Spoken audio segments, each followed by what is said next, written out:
북한은 아직도 한 달 월급이 하루 먹을 정도의 쌀밖에 살 수 없다고. 그거 못 받는 사람이 80~90%입니다. 공장 가동률이 지금 10%도 안 되기 때문에 거의 다 못 받는다는 소리예요. 10,000원이면은 북한 한 달 월급이에요. 그만큼 북한이 얼마나 어려운 거예요. 네, 여러분 또 뵙게 돼서 반갑습니다. 북한 동포 직접 돕기 운동 대표 이민복입니다. 고위 탈북자들이 고위라고 할까요? 물론 고위고 좀 지식적 면에서 깨어있는 사람들, 물론 너무 지식에 파묻혀가지고 정치와 국제사회 이런 걸 잘 모르는 사람은 그건 할 수 없고, 우리가 말하는 거는 많이 아는 사람, 고위층일수록 세상을 많이 알아요. 1985년에 김정일이 있을 때 벌써 그때 지금 40년 됐네요. 김정일이가 얘기한 게 있어요. 인텔리가 가장 문제가 있다. 그만큼 지식인들이 역시 다른 거죠. 뭐 엘리트라고도 하는데 그 사회 어떤 사회든 간에 사실은 우리가 뭐 대중, 인민 하면서 국민 하면서 국민이 모든 걸 결정한다. 국민이 뭐 어쩌고 하면 현명하다. 근데 실제 까보면요. 그는 미사구려에 속합니다. 표를 얻기 위한 실제 능력 있는 자가 할 수밖에 없어요. 북한 간부들을 뽑을 때 이 토대를 아주 엄격히 따집니다. 평등사회를 만들자고 했는데 사실은 신분차별이라는 것은 여기에 모든 사람들이 북한에서 온 사람들이나 공산권인 사람들이요. 특히 북한이 더했어요. 심지어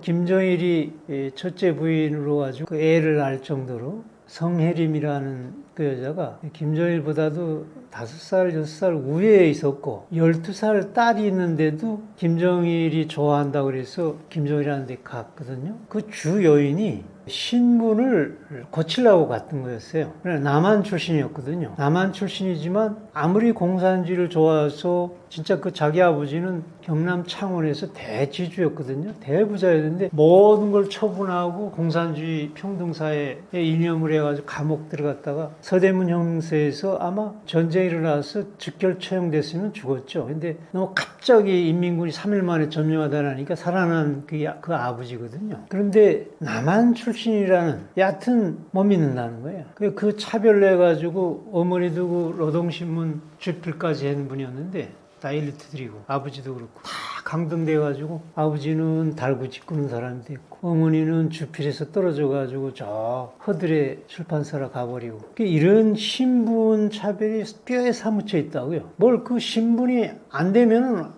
아무리 능력 있어도 안 되니까요. 그래서 그 성혜림도 신분차별을 신분을 세탁을 아야 혁명을 일으키려고 김정일이한테 하면 끝이니까. 그러니까 배운 사람일수록 공부한 사람일수록 엘리트를 쓸 수밖에 없는 거죠. 노동자 농민이 가장 훌륭한 계급이고 혁명의 주체고 그 출신만을 이렇게 간부를 썼어요. 근데 아무리 혁명을 해가지고 공산주의 정권을 쟀어도 국가를 운영하다 보니까 무식제들이 할 수가 없는 거예요. 그 노동자 농민이 움직이는 게 아닌 거예요. 그래서 북한도 일제 때 간부들, 일제 때 경험했던 사람들을 기술 분야에서는 거의 다시 썼어요. 또 자체 노동자 농민이라는 게 우리가 말이 좋아 그렇지 배움이 안 되죠. 대학 나온 사람하고 중학생하고 그 차이가 분명히 있는 거죠. 그렇기 때문에 그 엘리트들이를 쓸 수밖에 없는 상황이었는데 바로 그 엘리트들이 왜 그러냐 많은 걸 아니까요. 세계관이 이 세상을 볼 수 있는 그런 능력이 되니까요. 근데 그 사회가 올바르고 정말 선진적이라면은 더 긍지를 가지고 그 엘리트들이 더 그거를 옹호하고 발전시켜 나가겠는데 북한은 라디오 인터넷을 막아놓고 유일하게 막아놨어요. 아니 뭐 이렇게 떳떳하지 않아가지고 확실히 떳떳하지 못하니까 막아놓은 거예요. 이 거짓말로 운영하고 잘못된 이론으로. 예를 들어서 지금 공산주의 리런으로 하는 나라는 다 없어졌습니다. 근데 북한이 아직도 유일하게 그래요. 중국, 베트남, 쿠바도 저는 다 개혁개방, 시장경제, 이 자본주의 원리를 다 받아들인 거예요. 오직 정권만 그냥 공산당 기득권을 유지해 있는 거지. 근데 북한은 그렇지 않아요, 지금. 근데 이런 상황에서 엘리트들이 가장 세상을 많이 아는 건데 벌써 1985년도에 그래서 김정일이가 엘리트들이 가장 문제가 있다 이 말을 한 거예요. 그러면 북한 사회 병폐를 누구보다 더 잘하는 그 엘리트들이 간부들이 또 고급 간부일수록 남한 실정이나 세계 실정을 알 거 아니에요. 그 사회가 잘못된 사회이기 때문에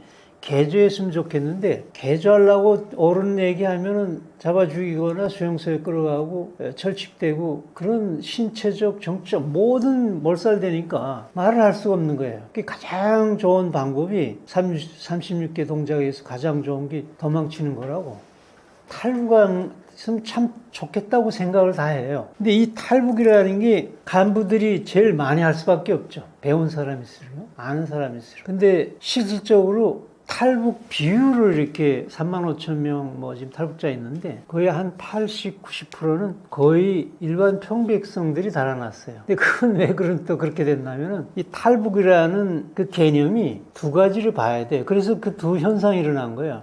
왜 이렇게 더 못 배운 사람들이 노동자 농민 계급이 더 많이 도망쳤냐? 그게 뭐 선진적인 의식이 더 깨서 그런 게 아니라 급격히 탈북자가 많아진 것은 1990년대 식량 배급이 끊기면서 사람이 본능적으로 굶어 죽게 생긴 거예요. 굶어 죽게 생기니까 북한이 이 통치력을 놓친 거죠. 옛날엔 배구를 주면서 이렇게 직장 나오게 해야 되는데 배구를 못 주니까 굶어 죽는 살아남은 사람들은 장사해야 되고 그러니까 장사라는 게 왔다 갔다 해야 되거든요. 이러면서 중국이 배가 부른데 남한은 더 잘 싼데 그 다음에 그걸 모른다 해도 또 생각으로는 사상교육 심해가지고 남한 가면은 그건 역적이니까 그건 안 되지. 그러나 중국 너무 배고프니까 당장 살아야 되니까 중국에 넘어가면 길바닥에도 먹을 게 옥수수가 디굴디굴 굴러다니는데 그러니까 그렇게 본능적으로 뛴 그 결과가 8, 90%가 일반 주민들이 됐죠. 거기서 또 따져보면요. 국경 연선 지대 사람들이 거의 8, 90%예요. 북한 특성상 국경하고 남한하고 적경 군사분계선은요. 일반 지역도 통행증 없이 못 가는데 중국 국경과 이 남한 군사분계선 이쪽에는요. 특별 통행증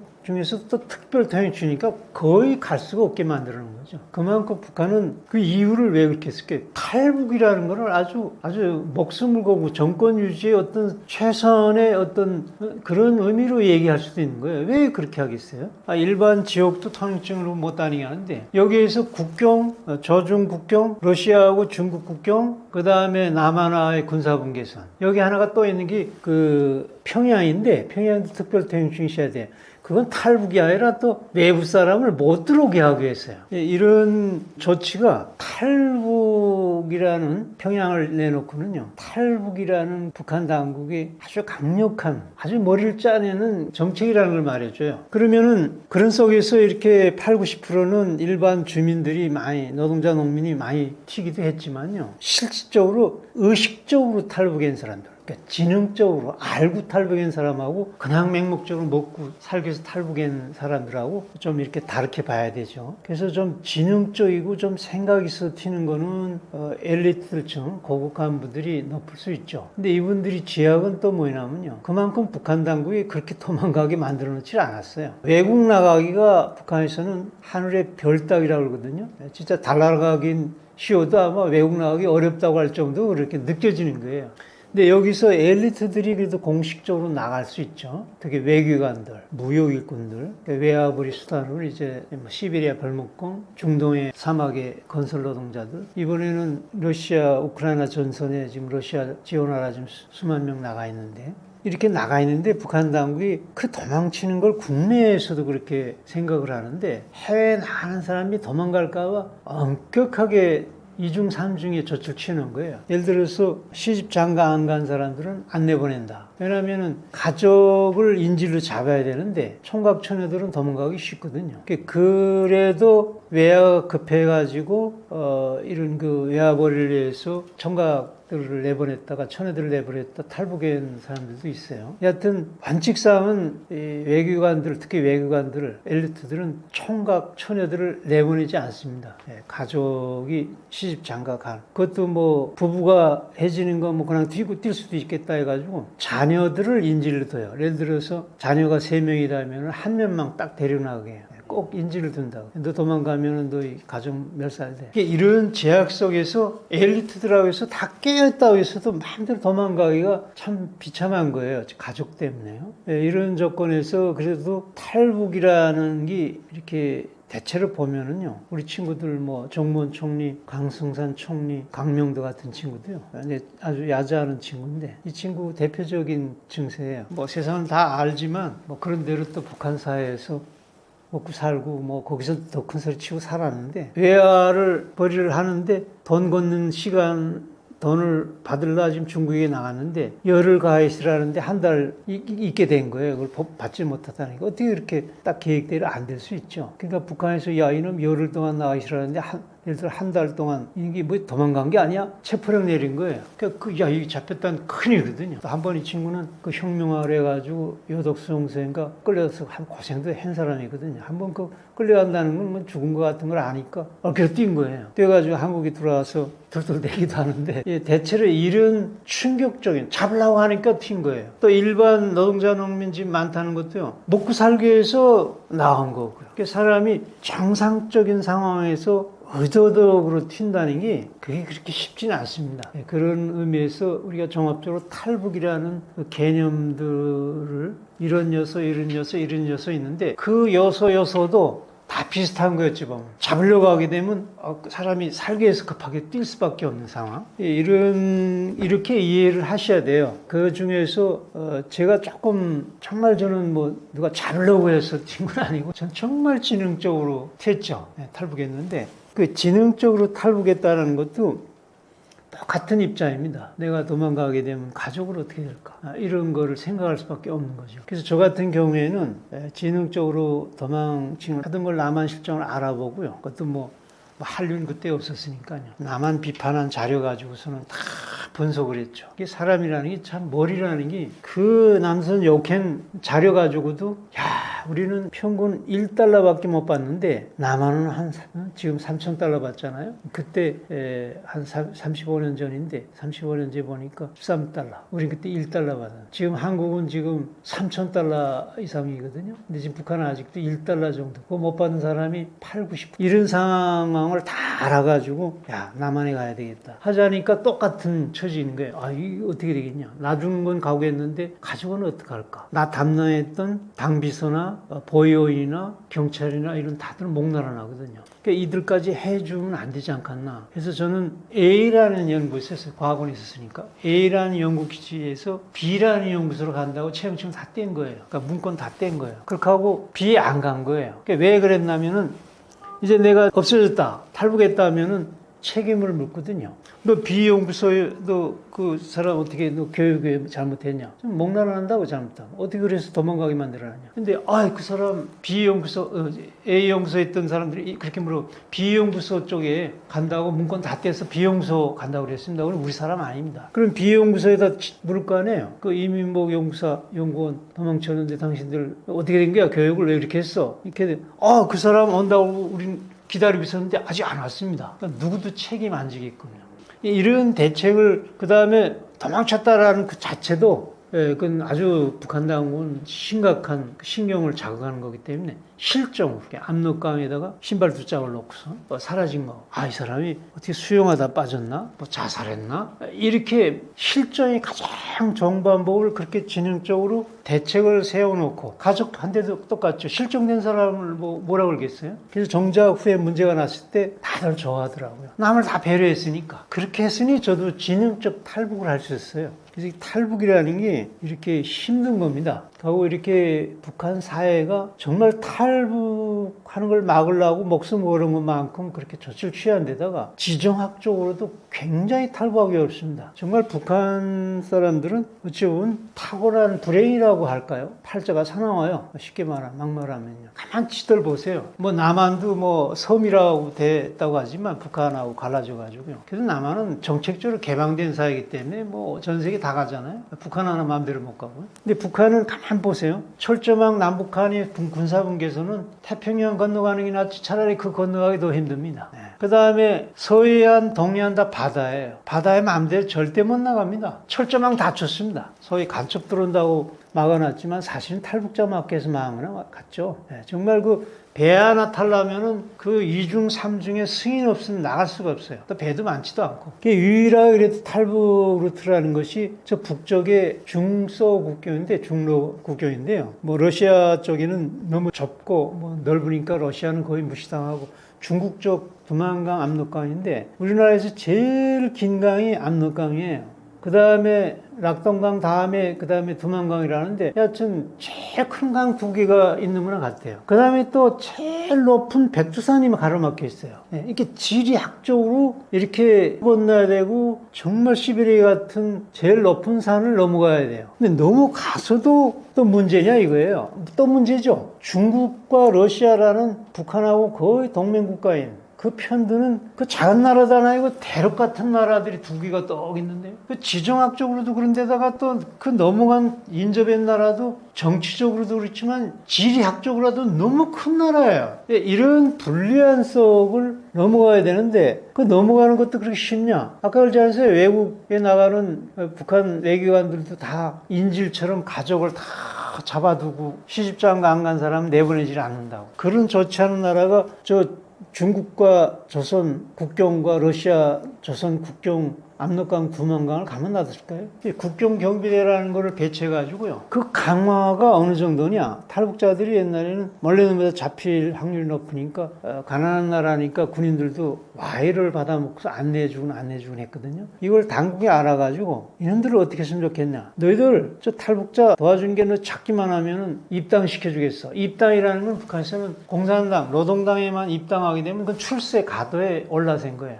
총각이나 처녀는 시집장가 잘 갈 수 있는 그런 진짜 백그라운드를 얻는 거나 같은 그런 배려를 준다고 했는데 가만 보니까 군인들도 그게 좋긴 한데 그게 이념적이고 추상적인 거거든요. 뭐 출세 가더라도 결국은 물질을 눈앞에 있는데 와해를 받는 게 낫지. 와해를 받는 거예요. 그걸 무시하고. 그러니까 가만 북한 당국이 이걸 어떻게 하면 막을 수 있을까? 이 경비대를 도무지 밀 수 없는 거예요. 지키라고 줬는데 이놈들이 오히려 안내하고 있으니까. 그래서 또 짜낸 게 뭐냐면요. 악당이라도 이 머리라는 거는 쓰면 쓸수록 대책이 나오는 거예요. 그 국경경비대를 통제할 수 없다는 걸 알아가지고 이 국경경비대 대신 공병대, 지뢰 묻는 이런 그 건설부대라고 그러기도 하는데 북한에서는요. 이 공병대, 이런 공병대를 따로해가지고 이 국경경비대 모르게끔 지뢰를 매설한 거예요. 그러니까 국경경비대도 이거 돈 받고 넘겨주려다 지뢰가 어디 있는지를 모르게. 이런 정도로 북한은 지금 폐쇄한 나라입니다.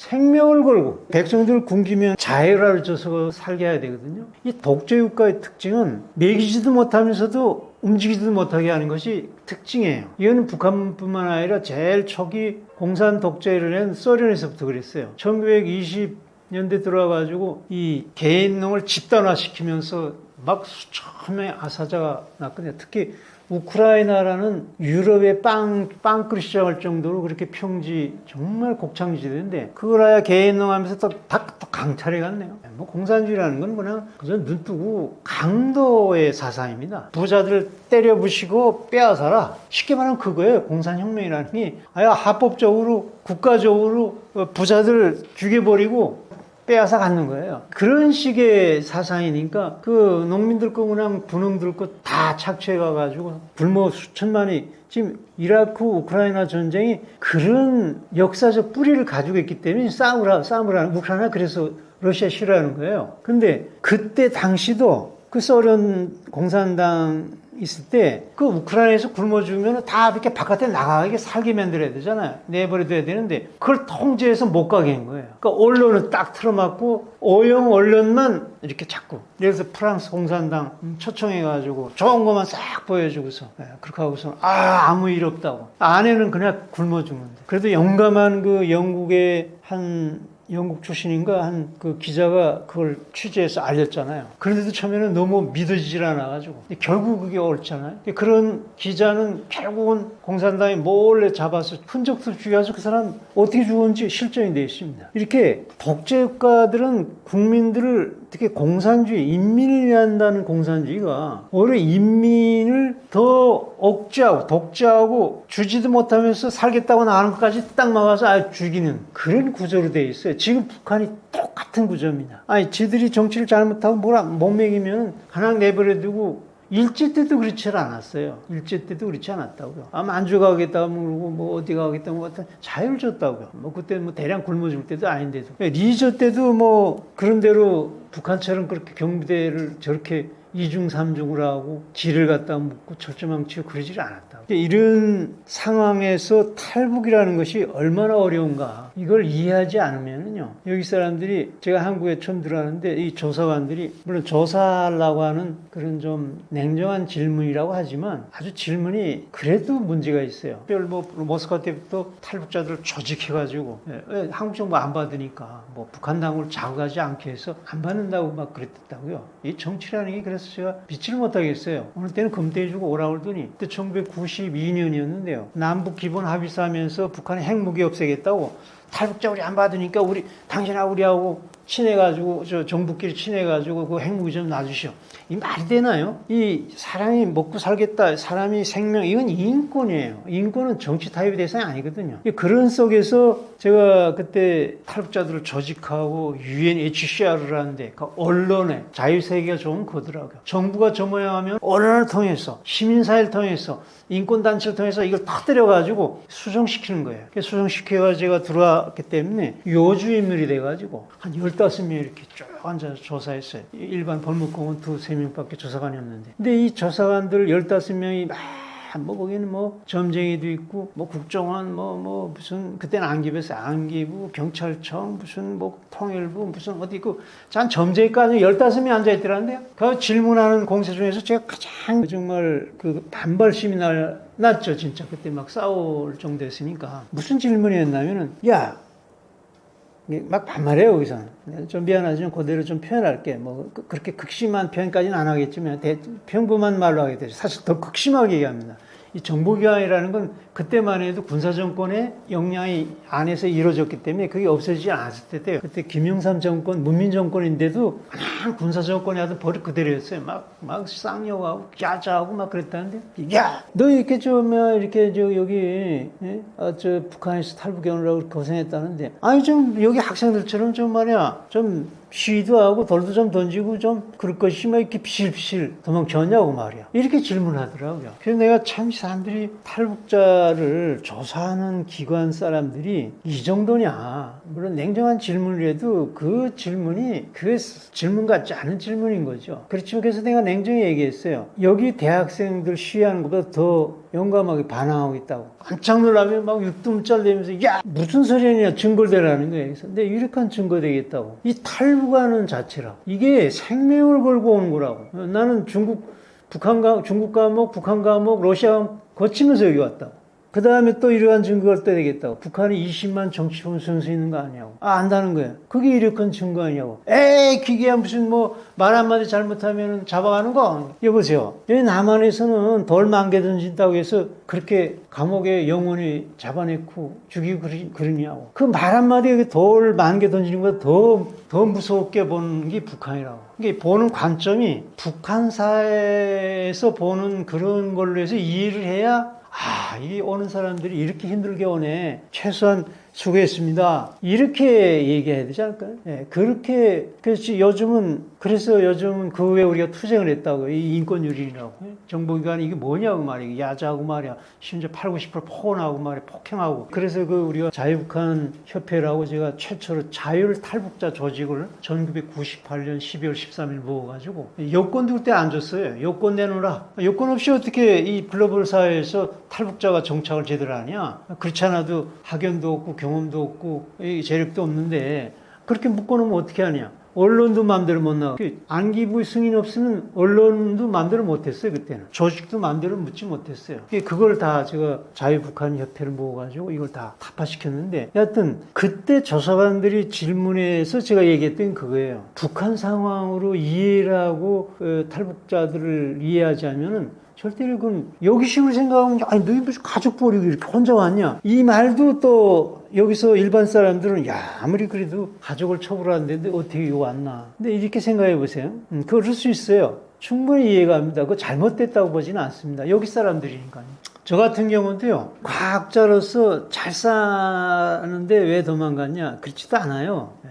그 별 차이가 없습니다. 오히려 자동차 운전수나 식당에 서빙하는 여자보다 못해. 그 북한 접대부라고 하는데, 식당 접대부. 왜 그러냐면은 자동차는 자기 차가 아니죠. 국가 차지지만 수송이 아주 긴장하기 때문에 짐 운반하는 게 정말 귀하다. 차가 몇 대 안 되니까 그 사람들이 와이를 막 내는 거예요.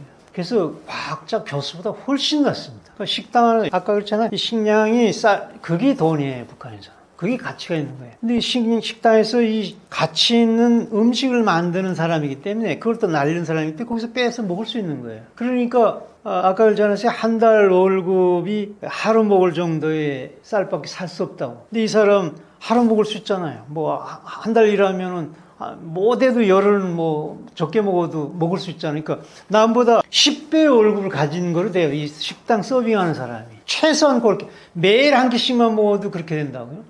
그만큼에 대한 이 북한 생활에 왜 이 과학자가 생활이 이렇게 좋은 게 아니냐. 그 북한의 그 월급이 가치가 아니기 때문에 이 배급, 식량의 가치를 뒀기 때문에 돈 가치를 없애버렸다고요. 식량의 매입이야. 근데 그런 과학자가 배급을 안 줘요. 그럼 월급 많아도 기껏해야 2kg 산다고 노동자보다, 농민보다 더 높아봤자 2배, 2kg거든. 2kg 가지고 못 살잖아요. 굶어 죽는 거죠. 그래서 그 식량 나눌 때 가장 많이 죽은 사람이 이 착한 사람들. 이렇게 대학 교수, 과학자, 정말 장사할 줄 좀 착한 사람들, 이런 사람들이 많이 죽었다고 그래요. 그래서 비유로 북한 사람이 얘기하잖아요. 양들은 다 굶어 죽었고 살아남은 게 늑대하고 여우가 살아남았다. 그러니까 만약 내가 북한의 과학자로서 그냥 있었더라면요, 식량난 닥쳤으면 우리 가족 다 같이 굶어 죽습니다. 근데 내가 탈북해가지고 해서 남한에 오기 전에는 모스크바에 있을 때부터 저는 돈을 보내줬어요. 조선일보하고 인터뷰, 월간조선하고 인터뷰할 때 돈을 주는 거를요, 그걸 내가 모스크바에서 캐나다를 통해서 북한에 보내는 그 라인이 있었어요. 그때 캐나다 교포를 통해서 가는 그 은행 라인이 있어가지고 오늘 북한에서 80% 뗀다고 해도요, 그 어디에 그래도 들어가는게요. 그래서 그때 보내줘가지고 가족이 살아났다고요. 지금 탈북해 오는 사람들이 대부분이 가족을 생각 안 하는 사람이 없습니다. 근데